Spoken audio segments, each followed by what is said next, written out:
Welcome to the Beautiful Step Podcast, where we run, stomp, tiptoe, and tango into the confusing but beautiful world of togetherness. We are your hosts, Kris and Charity. Now, let's go make our together even better. Is it harder to do something or to not do something? I kind of think it's harder to not do something. I guess it depends on what it is. Like, because sometimes it's harder to not eat a cake than it is to eat a cake. It's easier to eat a cake than to not eat a cake. Absolutely, because you want to eat the cake. But what about difficult tasks? Sometimes it's hard to go get yourself motivated to do something difficult. But I feel like that's a one-time thing that happens. Like you just got to get off your butt and then go do it. And that's, and then do the hard thing. But not doing something, having the self-discipline to not do something right. is like this long underlying kind of always there issue. Right. And that's what I'm getting at is sometimes in some situations, it's way harder to not do something than to do something. And what is really interesting is this comes up in all kinds of different situations. So for instance, sometimes it's really hard to not say something, right? It's really hard to just self-regulate. Yeah. To not fly off the handle or say what you're thinking or. Right. And that's the whole thing of, okay, some people think it's, confrontation is really hard. Saying something in a moment is really hard. Which it is, yeah. Especially for some people who aren't confrontational. Exactly. But so often it's way more taxing on whatever it is inside of you. It's way more taxing to self-regulate and not say something than it is to really just say something and confront. Yeah. So here's an article I read the other day in class, in one of my classes, was the idea that self-regulating, self-control is, if you put it in the form of a strength model rather than a moral model. Okay, I like this.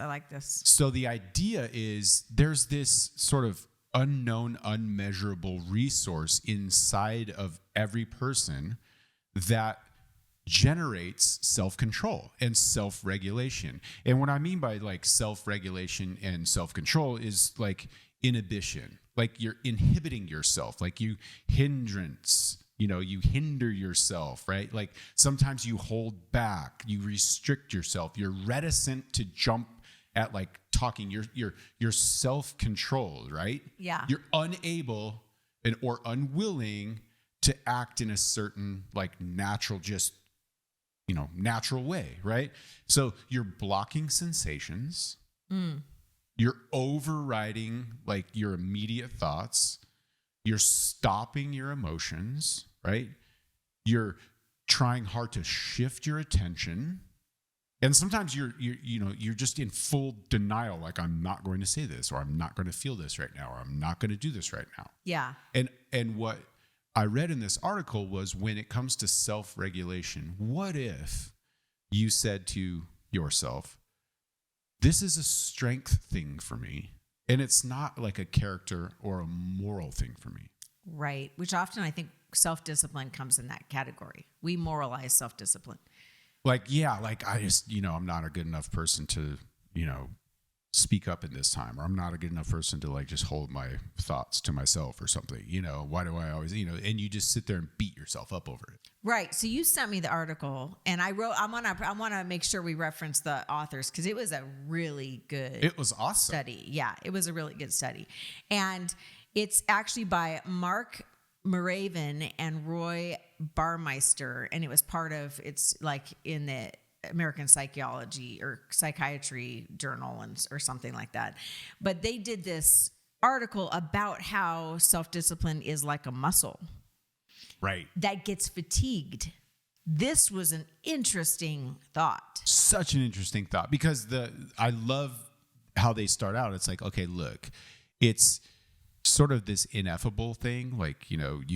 You just know it's there. The source is there, and you really can't measure it, and you really can't describe it, but It's a muscle somehow, like it's an emotional, psychological muscle. Self-discipline you're talking about. Yes, self-regulation. Whatever it is that it takes, whatever you're using, like virtue or whatever, it has a certain depletion. Yeah. Yes. It's not an infinite resource where you can just self-regulate all the time at will. It's like a muscle. It gets tired. Yes. So I wrote down, they had like 5 premises to this, which I thought were really interesting. And you know me, I love lists. So anytime go somebody's ahead. like, ooh, 5 things. So this is one of the things that they said, which I thought was just really good. They said, basically, you have to assume that acts of self-control require self-control strength. It's a certain kind of strength. Okay. That's number 1. Then they said there is a finite amount of self-control strength, which that's what you're saying. And then third, all self-control draw down, like things that require self-control, they draw down on the same resources. Right. It's not in categories. If I, don't have self-control in the area of eating, and that's a thing that I'm having to monitor, then, me exercising that self-control doesn't just deplete that self-control in the area of eating, it depletes the self-control in the area of kind of everything. And so they're saying, yeah, that's so good. whenever you direct your control to one area, it just makes it less available in other areas. It's a finite resource that kind of is across all things.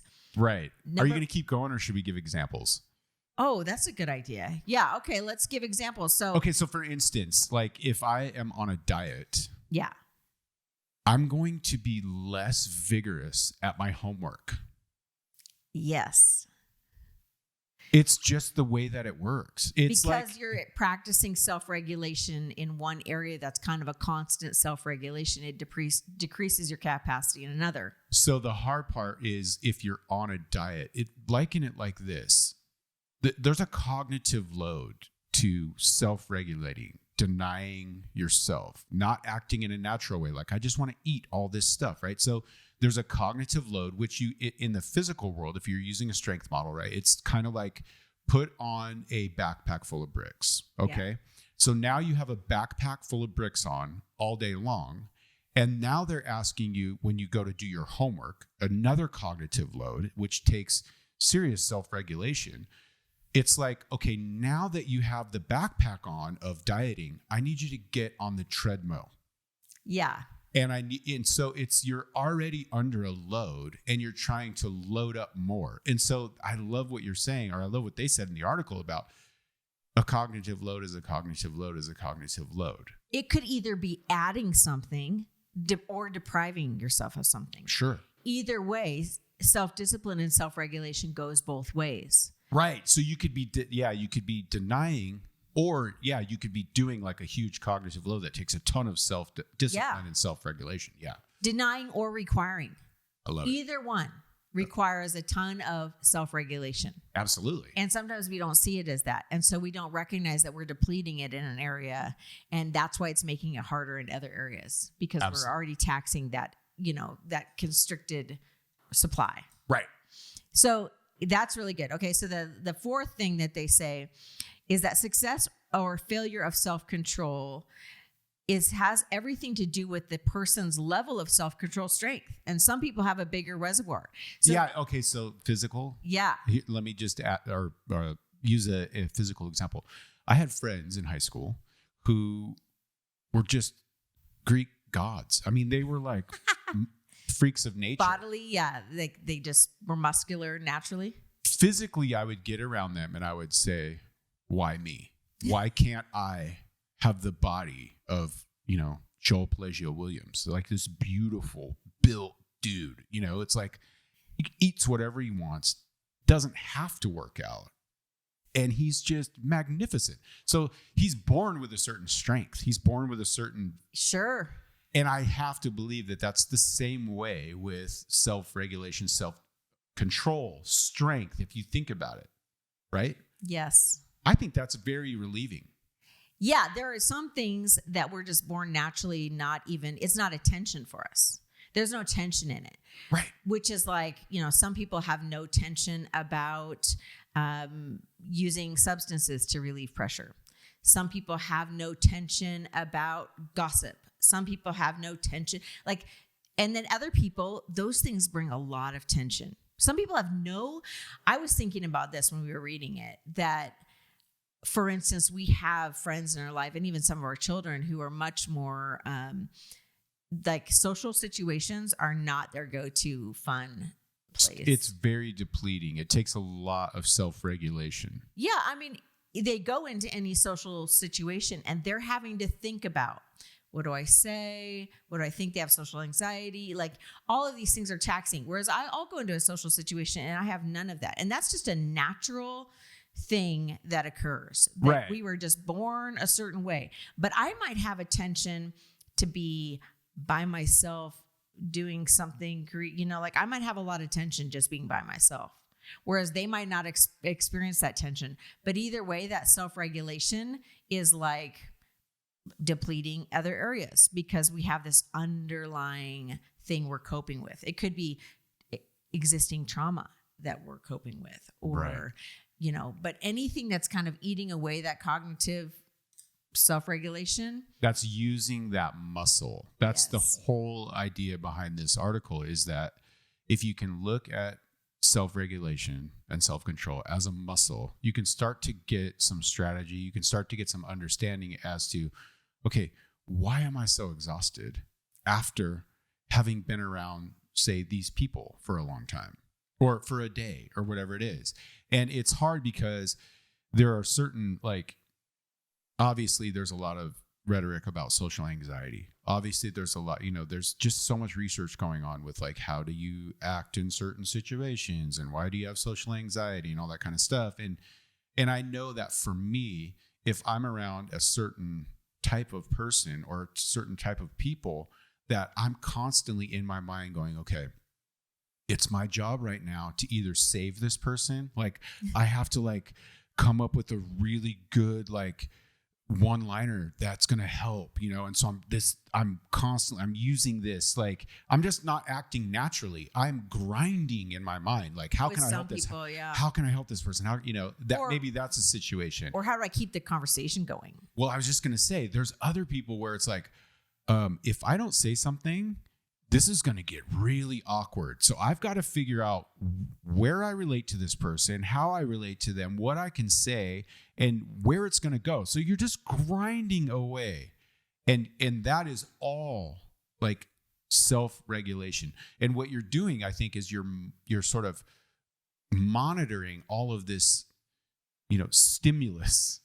And anytime you're in a situation like that, that takes a certain amount of self-regulation. Yeah, absolutely. And so that's why I think if I can tell myself, okay, I know that if I'm around this set of people or if I'm around this person, it's not like I'm going to be with them. I'm going to be there for them in a way. You know what I mean? It changes the dynamic. It changes how I enter the situation, and it changes what I do after the situation. Because I know that I have to preload to get through it. And then I also know that I have to sort of like post exhale. That's a really good point. And I think it's helpful to think about it. If you quit moralizing it and just say, this is just a natural instinct. This is a natural thing that occurs about my own self-regulation. So if, like you're saying, I can front load and go in and know that I'm going to need a lot of self-discipline in this moment. And then I'm going to get to end that self-discipline. That's a helpful tool. Exactly. And here's the point that you made that I thought was absolutely genius. So, we can get into sort of tools or whatever, but you can become super strong, right? You can just sit there and work on like my self-regulation muscle. Or what you were saying is another way to move like heaven and earth isn't just under your own strength. It's getting a really good bit of leverage. Yeah. That's a tool. If it's a self-discipline thing and you're kind of weak, you got to get leverage. And I love what you were saying. Like you could either get really strong or you could get some good leverage. And so for instance, if I know that I'm going to go into a social setting that is going to be like, I'm going to be peaking at the end of it because I would have done so much generating of like conversation or like trying to help them or like going into a counseling situation and I'm trying, it's just so much cognitive load for me. I know that. So for instance, if I'm going to go into a situation where it's a social thing and I know it's not going to be like my people, I have to have the leverage I walk in with is like a time limit. Like, oh, I like that. I know that this is over at 4:00 or this is over at 6:00.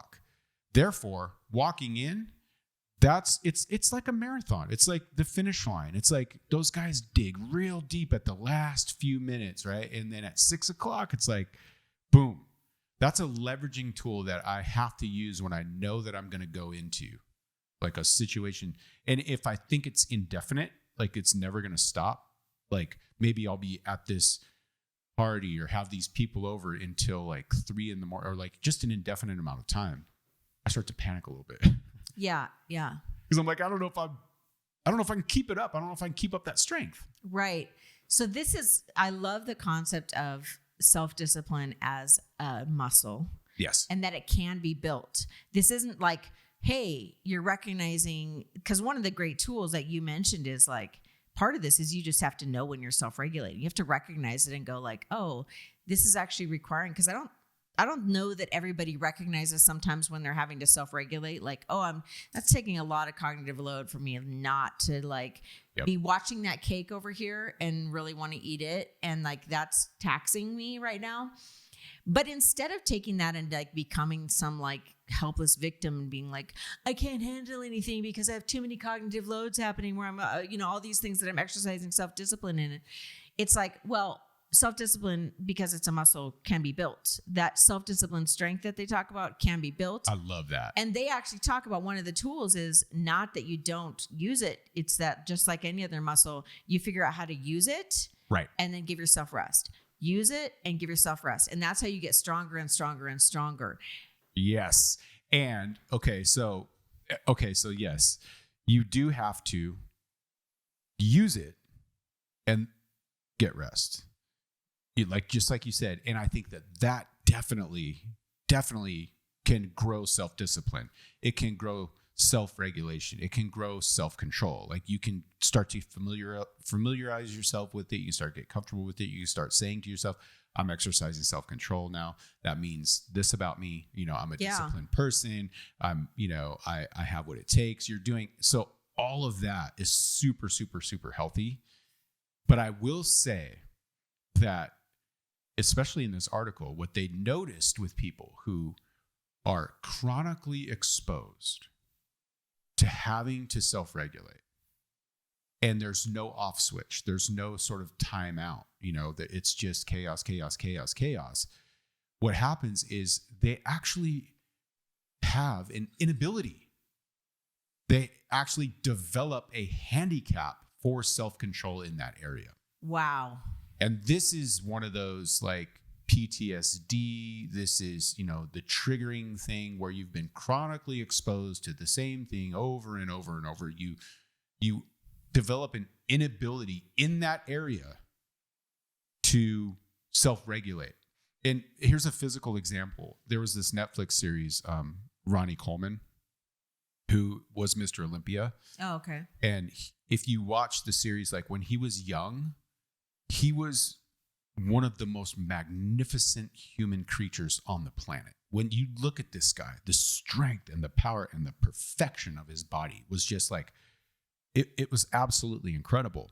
And what he did every single day, all day long, was work out. Like he was physically working out to the point where he was working out even beyond what his body was capable of. He was lifting weight that literally, as we find out towards the end of the documentary, was literally crushing him.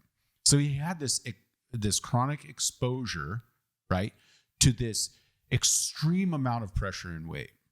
And now if you look at Ronnie Coleman, he can't walk. Wow. Because of that constant exposure to it?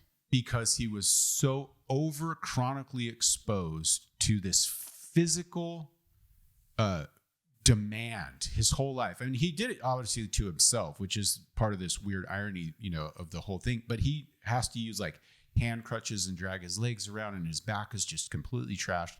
And what I'm getting at is this, is that when it comes to a person who is chronically exposed to whatever it may be, trauma, I don't know, just self-regulating, and they're constantly doing this. At some point, there is a breaking, right? There's this snap where you're like, I cannot do that anymore. And if I do, I'm going to harm myself so much. Yeah. That, I'm really going to crack under this. I think this happens when people are maybe, the thought of when people rebel from really, strict systems that they're living in, that maybe the military or, they're at a conservative upbringing, really strict parents or something. And it was like, now I'm going to rebel because I can no longer bear this cognitive load of always obeying the rules and always doing this. Like, I'm finally taxed. I think that this also happens. I have so much empathy for people that have actual face physical addiction. Like, they've used a substance to the point where their body is physically addicted to it. And now they're fighting that, and it's a forever battle. It's kind of like there's an underlining thing that you're always having to fight, and you go like, well, why are they chaos in other areas of their life? It's because the freaking cognitive load of just managing the addiction is weakening the ability to have self-discipline in every other area, because it's drawing down so much energy just to be able to handle that. Yeah. Think about like in an addiction, you have to, figure out your own example of it. But, to gain some empathy, it's like you just got done eating or something, and you have that little trigger for like, ooh, man, it'd be nice to have something sweet. Dealing with addiction is like having a hot chocolate cake right in front of you and having just eaten a big salty meal and someone saying, no, you can't have that. And it's right in front of you. The self-regulation and a person who's dealing with addiction has that physical, like, mouth-watering draw so often. Yeah. It's just constantly coming up that, like you said, the cognitive load for them, right? The denial and the, monitoring that stimulus all the time is, like you said, it's weakening. Yeah, in that article, they mentioned one study that happened in the 60s that I found really fascinating. And they were talking about how people they put people in a room, and then they like gave them ability, like a loud noise, something, right? There's a few studies listed, but this one was about this loud noise. And some of them had an ability, they had a button in the room that could actually shut it off. Mm-hmm. And other people didn't. And the people who had the button so then when they removed everybody from the room and took away all the stressors, and then studied their ability to have self-discipline afterwards, the people who had the button and knew that they could have shut off that stressor they acted in a much greater capacity than the people who had to endure the stressor without the button. Wow. Because there wasn't an end in sight, which goes to what you're saying. Like, they just had to endure that. And even the after effects, it's not even during the moment. The after effects of how they deal with life, their frustration level, their stress level, all that did not come down if they didn't have the ability to stop some other stressor. So that's so important to understand. Yeah. That when you can, again, it's a tool, right? When you can leverage, or when you have the strength, or you have the tool to be able to self-regulate, it opens up a whole new world for so many other things that you have to process. Yes. That at one point, oh man, why do I feel so exhausted after these conversations? Why do I feel so exhausted if I go to this certain, social setting? Well, it's because you're doing a lot of self-regulating, and maybe you haven't developed the tools. Yeah. And you're not really setting yourself up in such a way that it's not as exhausting as it could be. Yes. And we all have those things. We were talking about our upcoming trip up the Alcan Highway to drive Daisy, our new trailer, to Alaska. 3,500 miles, probably 4 days if we push it. And you're all excited because you consider that a relaxing endeavor. And like, once you hit the road, you're like, yeah, this is, and you'll arrive all excited and like ready to work. I'm going to get out of that vehicle just keyed up and like antsy and ready and like fully just, I'm going to take on the world. Right. And you're going to get out of that vehicle and land on your lips. Yes, I'm going to get out of that vehicle because the amount of self-regulation for me to not be stressed out that I can't get on the internet and my work is piling up and, you know, I don't have access to the things I need while we're on the trip and I'm missing things that I should be at and those kind of things. And your back might hurt a little and it's not like you have a recliner and like you, which is all self-regulating stuff. Yes, it's all of those things. And this article talked about that, like even odors, if you hate the odor of somewhere, or if you're, all of those things are like slowly eating away. The things that you're having to self-control are eating away. This is why some people after a plane ride are completely exhausted. I'm one of those people. It's because you're in a crowd. So there's all of these social norms. You're letting people go ahead of you. You're like, should I wait? Do I look bad? Like you have so much going on in your mind, right? And then you're getting in line, and is this person behind you or in front of you? And like, oh, I got to get my stuff, you know. And then you're in there, and someone farts, right? And you're like, it smells so bad. And all I want to do is get up right now, and I want to let whoever, like, I want to make an announcement. Nobody farts in this place, you know, whatever. And so you're denying emotion. Yeah. Like you're cognitively suppressing a lot of stuff when you're on an airplane. Yeah. And then they come in and they set rules ahead of you. And anytime you have to abide by rules, that takes self-regulation. It takes inhibition, right?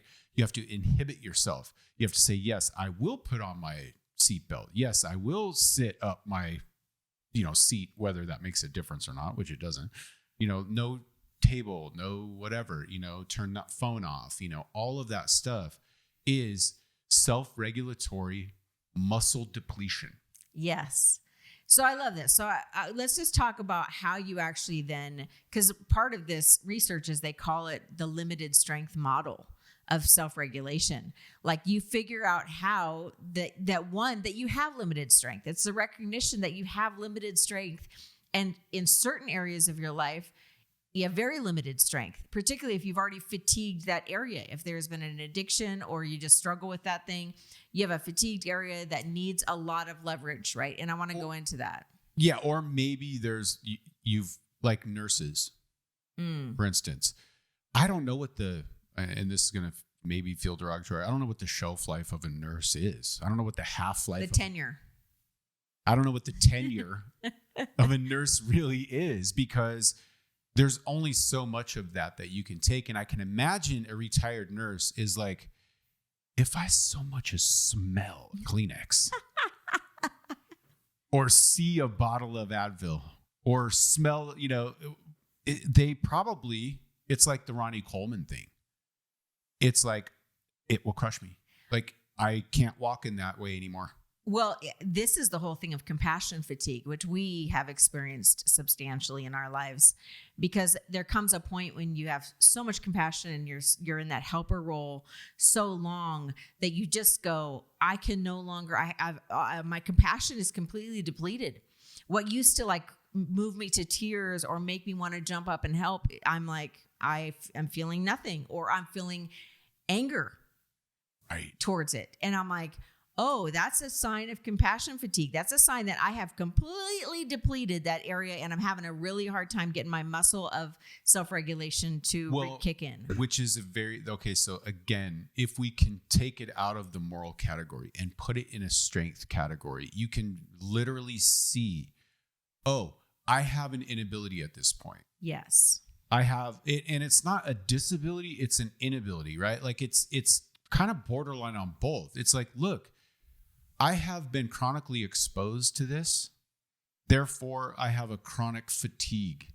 I don't cognitively process helping people the same way someone who's never helped someone. Someone could, who's never really volunteered could get super excited about going to a soup kitchen. A guy like me who has dedicated, 30 plus years of his life to, doing building those things, soup kitchens. Yeah. kitchens, 5 at a time or whatever, like that, not literally soup kitchens, but racking my brain on how to help people and starting nonprofits and all that kind of stuff is not going to process going to a soup kitchen in the same way. You look at Mother Teresa. There was a Time article on her, just watching her unfold over time to where she got to a point where she had a crisis of faith. She got to a point where she was like, I can't hear God. Yeah. Like literally was like, he doesn't speak to me anymore. Mm-hmm. And you have it where if you look at her, you're like, Mother Teresa, you're exhausted. Yeah. It's no wonder that you've depleted that ability. You that have muscle. developed an inability to do that now. Yeah. Because you have been so chronically exposed. And so I guess I'm pleading with people to get to that point where it's like, there are things I just want to have some compassion on myself, Mm-hmm. because there are some things that you and I were gung-ho in. Yeah. And that we were really good at. But it did create sort of this inability, right? It created this different way of processing those types of things. I think it created a limited ability for sure. I like that. Because I do believe that it can be built. Absolutely. The muscle can be built, but it might be damaged to the point where it couldn't be rebuilt to what it used to be. Sure. Or it's And atrophied maybe it shouldn't some. be replaced. Exactly. So when we think about it like a muscle, I love this because there's tools to actually build this. If you're wanting the ability to self-regulate and have self-discipline and self-control, there are tools, and this article mentions kind of some tools to actually build up strength in these areas. If you have limited strength or no strength in an area, you can actually build it up. Should I go into a couple of them? Give me a tool. One of them is that we mentioned it. The first was frequent exercise, like build in a way to frequently exercise that, and then build in rest. So put lots of restrictions on it so that you're not feeling like it's never going to end. Okay, so here's my take on that, what you just said. It's like, that there's a certain sort of type of people that if you're around, it's going to wear you out. Sure. For instance, really, really, really old people who keep saying the same thing over and over and over and over, right? Yeah, that's a real thing. Sure. It's a real thing when you're young and you're intellectual and you still have it and you're into all kinds of stuff. When you're with a really old person, just somebody who's losing their cognitive abilities. Sure. Yeah. Absolutely. There's a certain cognitive load that comes with that you'll have to self-regulate and inhibit, right? And you're going to have to generate all of this. And so my suggestion to myself is it's not a matter of like, I can't be around old people because it's too much of, it's too taxing on me. It's like, no, what you need to do is you need to, like you said, have certain limits. Yeah. It's not a full on, like, I just can't be around this certain type of people. It's, well, how much and to what degree? Yes. Can you hold attention? It's like attention has to be built. I was thinking about that, how our attention spans have gotten shorter and shorter and shorter, but I think they've just changed. So for instance, I don't think before, if you would have told me, hey, you need to stare at a little tiny screen in your hand for hours at a time, I would have felt like, I cannot do that. You're crazy. Right. And now it's like, well, I'm still doing it for hours at a time. The bits of information might be really fast and I might not, I might be diverting, but even that was a learned muscle. Absolutely. It was a developed muscle to be able to concentrate for that long, to be able to switch attention that fast. All of those things are learned things. So you can unlearn and you can learn new things, Yes. And I think that yes, I love what you're saying. And for me, I know that if someone presents, for instance, this idea of you need to go help someone as a volunteer, right? My initial reaction is like, been there, done that, can't do it anymore. Like, I'm sorry. And for me, if someone were to ask me, hey, are you strong enough to go and help this person? Oh, I would be like, okay, game on. Challenge accepted, which is why I love this paradigm of self-control and self-regulation. Really do yourself a favor and look at it as a strength model, a strength model, rather than, a moral accomplishment or a character or virtue thing, or if God loves you enough, or if you love God enough. It's like, time out. Why don't we just stop that for a second and look like, hey, are you feeling strong enough or weak enough to do this? I really like that because it helps me go, oh, I'm feeling kind of weak in that area. I can recognize it. I can feel I need to develop some strength in that area, which means I need to like build in ways that I can have limited accessibility to that and have a parameter and a limit. I love that. And so for me, a lot of times where there's been surprises along the way where you're like, why are you so like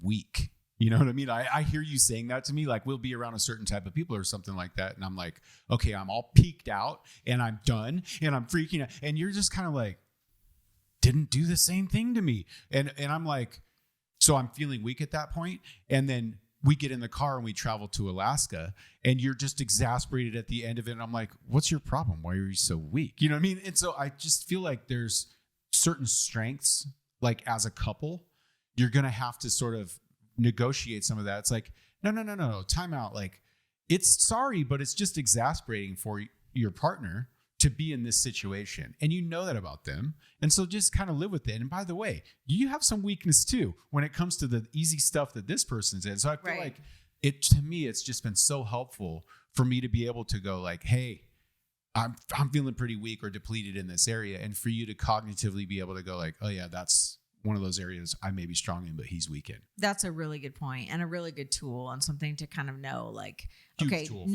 know what is making your own self need to self-regulate, recognize when you're doing it, and also know what is making your partner self-regulate and when they're feeling kind of like weak in an area and those kind of things, and that there needs to be some parameters. Because it gets into that thing of like, oh, man, the grass is greener. I wish this guy could, like somebody else would fill that bucket. You know what I mean? It just gets ugly quick when you start to have contempt for your partner and you start to do that thing of where you're just like, I hate this about them. It's like, well, so you're stronger in this area?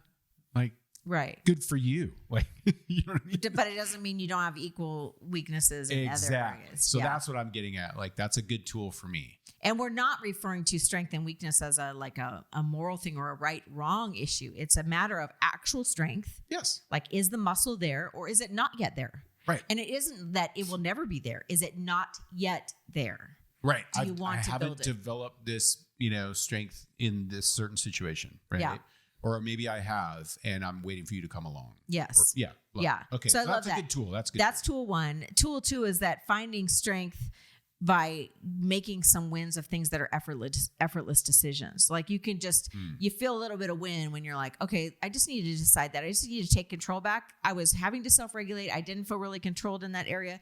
So, and I kind of back to the muscle thing is it's like, if I'm doing the bench press and I'm feeling really weak and I'm shaking, and then I'm so exhausted afterwards, hey, it would be really good to have a little win and do a squat because that one didn't really require any effort. I wasn't fatigued in that area. That might give me a little small win and make me feel like, okay, I can do this. It's so funny how we were talking about rest in a podcast earlier, and we were talking about how you and I rest. And if I, like, let's just say someone asked me to go to a soup kitchen and minister to a bunch of people. Okay. I would find the inner strength to do that. I would be able to do it. And when I got home, the very, very last thing I would ever do is sit on a couch and watch TV. I don't want any drama. I don't want any social anything. What I would do is I would go in putts. I would make something, build something. It definitely takes self-regulation. It takes self-control. It takes some self-discipline to sew something together or to make something or go hit some golf balls. But it's a totally different type of control. And so what it's doing is it's giving control back to me because I feel like I gave control over, right? Like I feel like there's this like thumb on me when I'm in a situation that I have to self-regulate, right? And in a situation like say hitting golf balls or making something creative, I feel like way more in control, even though it takes self-regulation and control to do. I'm building. Does that make sense what I'm saying? Yes. So you have to, there's this weird nuanced thing for me where it's not necessarily just being totally out of control. after I've had to self-regulate. It's finding those areas where, okay, I'm in control again. Yes. And like for you, you don't want it to be around people if that was the area you were self-regulating. And even like a TV is around people. Somehow there's a social thing that you're having to like think about, manage. And for me, I'm like, oh no, that's relaxing to me because I can watch somebody have social interaction, but I don't have to interact. So that's relaxing. So it just depends on the person and what they find relaxing and life-giving. And part of it probably has to do with the fact that, hey, no one's going to tell me I can't sit on this couch right now and I can't watch this TV show and I can do whatever I want. Well, that's a huge part. And they mentioned this actually in the study, like one of the experiments that got done was they had control groups of about like, well, they had people who were dieters and non-dieters, and then they subjected them to these crazy loud, stressful noises and other things for a while. And then they took them all out of the rooms and they said they had like these treats and everything. And it was like the dieters immediately went for the treats because they were like, no one, after all that, no one is going to freaking tell me not to eat that cupcake. I'm going to deal with it, which is what we all do when we're looking for a way to come back into control. Sure. But the people who weren't fatigued by dieting, like that wasn't their go-to. They picked a different thing to do. To like regulate themselves. Yes. Yeah. And that's the thing. I think that's what I'm saying is there's these little tricks for me to say, oh, it's not as though I want to lose control. It's I really do want to get it back. Yes. And once I feel like I've gotten control back, I feel stronger again, right? And then there's obviously rest from all of it. And you have a couple glasses of wine and you sit in a hot tub and you just talk nonsense, which is totally invigorating as well, but not always. Right. Okay. So first tool again was frequent bouts, I guess, of self-control or self-regulation with time limits and built-in rest. Then finding strength by putting in wins in areas where you don't feel fatigued. That's a helpful thing. Also the self-control timelines, that's number 3, like just setting really strict timelines, going in, front loading things so that you know how long this is going to be for you. You can manage it if it's timed. You say, I say I can, be around this social situation until 4:00 and then I got to be done. You say I can go and I can put my, cognitive self on hold for 4 days because I'm going to drive up to Alaska. That's front loading. Yes. That's leverage. That's front loading. Yeah. And then the knowledge, I think that's another tool. It's just the knowledge, like keeping track of when you feel like you're having to either hold your tongue, say something you either, it's one of those addition things. You're having self-control because you're having to do something you don't want to do, or you're having self-control because you're not doing something you want to do. Either way, it's still regulation and you need to recognize when you're doing it. Yeah. And that's the thing I think with the fascinating first question is it harder to not do something or is it harder to do something? Right. And that is a question that you have to answer. Yeah. And then the last tool is really that leverage tool. Like if you don't have the strength in an area, well, you have to build up the strength in an area by using leverage. And I want to, again, using this muscle analogy, I can't do a pull-up. I can't do a pull-up. I bet you could. No, I absolutely cannot do a pull-up. I'm very weak. I believe in you. Well, any amount of belief isn't going to change the science of the fact that I can't do the pull-up right now. But it doesn't mean I can't do the pull-up if I have leverage. So when you go into the gym, sometimes they have the things that you kneel on and then you're like pulling up, but you have they have help, right, to support you. So you're not leveraging your entire body weight. They're taking off some of that by giving you strength in a certain area. So you can choose like, I need to leverage 20 pounds because I can lift my body weight minus 20 pounds, or I can, and then you slowly adjust that until you can lift your whole body weight by doing a pull-up. Well, the thing about it is that's what leverage is. If you are weak in an area, and you already know your willpower is garbage in that area, then you have to build in tools to make sure you have leverage. And that's things like, if I'm dieting, I should probably get all the junk that I shouldn't be eating out of the house, because why would I tax myself by keeping it there when I'm already trying to do something else? That's leverage. I remember when I went to Alaska last summer, last spring, I thought to myself, I'm not going to drink anything for like a month. I'm just not going to do it. And so when I went to Costco, I got chili, crackers, hot sauce, and then I left. I could be like, well, next month I might drink. So, and I don't know when I'm going to be back. So I'm going to buy a whole bunch of, wine or something. Mm-hmm. And it's like, bad idea. Right. Yeah. So willpower doesn't work if you're already fatigued in an area. So make sure you eliminate that from the equation. But that's all part of kind of building in leverage. Like finding somebody who you do stuff with is part of leverage. Anytime that you can build in extra supports in an area where you feel weak until you feel strong enough. If you're struggling with alcohol addiction, having a fake mocktail in your hand when you go around a party, leverage. Genius. That is a tool. You can move the earth with that tool. Yeah. Telling people ahead of time that that's an issue and that you would prefer if nobody offered you anything. Leverage. All of those things are like extra leverage you can do until you feel really strong to where you're not going to need that. But honestly, there's going to be some areas, like you're saying, where there's been chronic fatigue, where you're probably never going to be able to operate without any sort of leverage. It's like Ronnie Coleman, poor guy. He's going to be able to get around, but it's going to be in a wheelchair. Yeah. He has to have some leverage. And I think that, as we go through life, there are certain things that happen. There are certain ways that you conduct yourself. There are certain, types of fun that you're used to having that aren't, all of that stuff creates a certain, I guess you could say, weakness or disability. Yeah. That could end up being like, yeah, you know what? I need to build in some real leverage here because it's not even a matter of whether I'm weak or strong. It's a matter of like, there's some broken parts of what's going on in my mind and my heart that a friend of mine says that too, is like a lot of us limp. I love that. Yeah, we do. We limp, and that's kind of just how it works. Yeah. There's some things you don't get over. Right. And you kind of just, you got to limp. And it just means that it's some hard-won wisdom there, baby. And yeah. There's a lot of life that goes on that you can't just be strong enough to endure.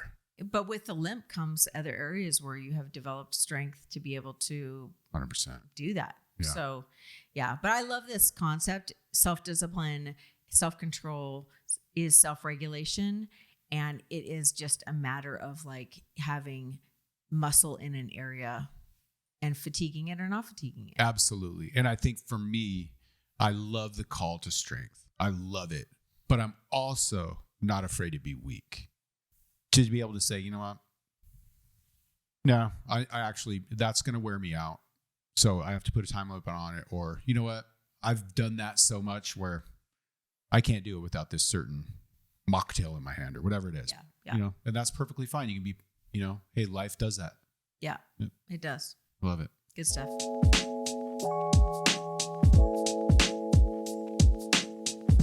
Wait, babe, wait. How do we end this? By saying thank you. Okay, you guys are awesome. Thank you. There's nothing more encouraging than you hitting that like button and commenting. And don't forget to subscribe. And I know there's more. You have a list. Might as well go down the list. Right. Okay. Watch the video of this podcast on our Beautiful Step YouTube channel or on our website where you can actually download transcripts and show notes of the episode. And don't forget to follow us on Facebook and Instagram. If today's episode made your together even better, tell someone. Okay, now. Right now. Today. Okay. You can take one step. It's just one step. Toward the beautiful relationship you want in your life. You got this.